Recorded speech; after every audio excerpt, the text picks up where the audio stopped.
MDH chana masala. ఇప్పుడు పచ్చ శనగలైనా బొబ్బర్లైనా తెల్ల శనగలైనా నల్ల శనగలైనా అన్ని అమోఘంగా అవుతాయి. బీఆర్ఎస్ లో రజతోత్సవ జోష్ కనిపిస్తోంది. లోకల్ టు గ్లోబల్ వేడుకలు నిర్వహిస్తున్నారు ఆ పార్టీ నేతలు. బీఆర్ఎస్ 25 ఏళ్లు పూర్తి చేసుకున్న సందర్భంగా అమెరికా డాలస్ లో గులాబీ శ్రేణుల సందడి కనిపిస్తోంది. మరికొన్ని గంటల్లో జరగనున్న సభకి బీఆర్ఎస్ వర్కింగ్ ప్రెసిడెంట్ కేటీఆర్ హాజరు కానున్నారు.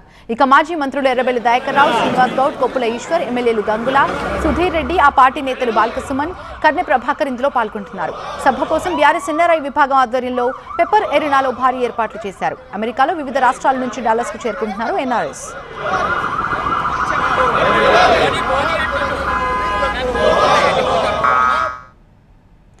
సభ ఏర్పాట్లు, పార్టీ భవిష్యత్తు ప్రణాళికల గురించి ఎమ్మెల్యే సుధీర్ రెడ్డి ఏమంటున్నారు? డాలస్ నుంచి టీవీ9 కరెస్పాండెంట్ వెంకట్ అందిస్తారు. మనతో పాటు సుధీర్ గారు ఉన్నారు. ప్రస్తుత బీఆర్ఎస్ ఎమ్మెల్యేగా వ్యవహరిస్తున్నారు. అండ్ ఎంత గట్టిగా ఉంది బీఆర్ఎస్ పార్టీ అంటే మీరేమంటారు? మీకు అందరికి తెలిసిన విషయమే, నేను ప్రత్యేకంగా చెప్పాల్సిన అవసరం లేదు. బీఆర్ఎస్ పార్టీ ఒక బలీయమైన శక్తి ఈ రాష్ట్రంలో. We at East Point Group of Institutions offer a wide range of courses that provide limitless opportunities, building skills over 2 decades. మరి అదే ఉత్సాహంతో మన వరంగల్ సభ, ఎల్కతుర్తి సభ ఏ విధంగా అయితే జయప్రదం చేసిండ్రో అదే ఉత్సాహంతో డల్లాస్ లో కూడా ఆ రాష్ట్ర అవతరణ దినోత్సవ కార్యక్రమాన్ని ఘనంగా జరిపిపోతున్నారు. ఖచ్చితంగా మన కేటీఆర్ గారు ఈ మీటింగ్ ని చాలా ఉత్సాహంగా డాలస్ వాసులు అందరూ కూడా రోజు సభలు ఏర్పాటు చేసుకుంటారు.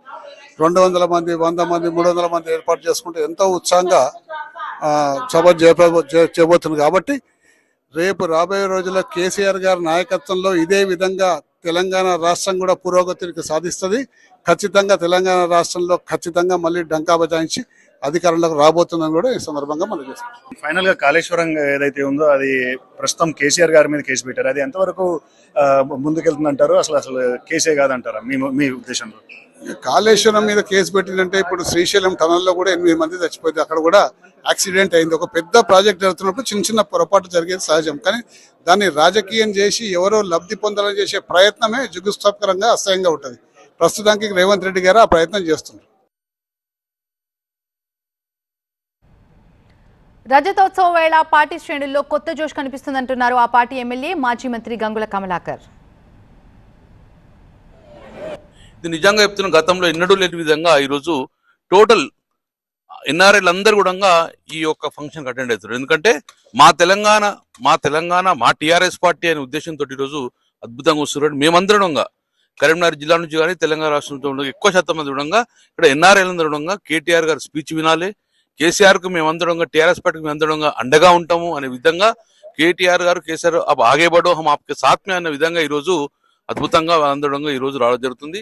టీఆర్ఎస్ పార్టీ పరిపాలన, కేసీఆర్ పరిపాలన చూసిన తర్వాత, ఇప్పుడున్న కాంగ్రెస్ పరిపాలన చూసిన తర్వాత చాలా బాధపడుతున్నారు. అందుకే మళ్ళొక్కసారి ఎప్పుడు కేసీఆర్ గారు మళ్ళీ టీఆర్ఎస్ పార్టీ అధికారకు వస్తారని బాగుంటుంది, మళ్ళీ అదే అభివృద్ధి చూడాలనే ఉద్దేశంతో ఈరోజు ఎన్ఆర్ఐ అందరంగా సంఘీభావంగా టీఆర్ఎస్ పార్టీకి సంఘీభావంగా ఒక అద్భుతమైన ఈ యొక్క జూన్ 2 ఫార్మేషన్ కు రావడం జరుగుతుంది. మేమందరం వస్తున్నాం. ఇది ఒక మాకు గొప్ప పండుగగా మేమందరం వస్తున్నాం.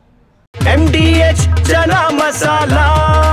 ఇప్పుడు పచ్చ శనగలైనా బొబ్బర్లైనా తెల్ల శనగలైనా నల్ల శనగలైనా అన్ని అమోఘంగా అవుతాయి. MDH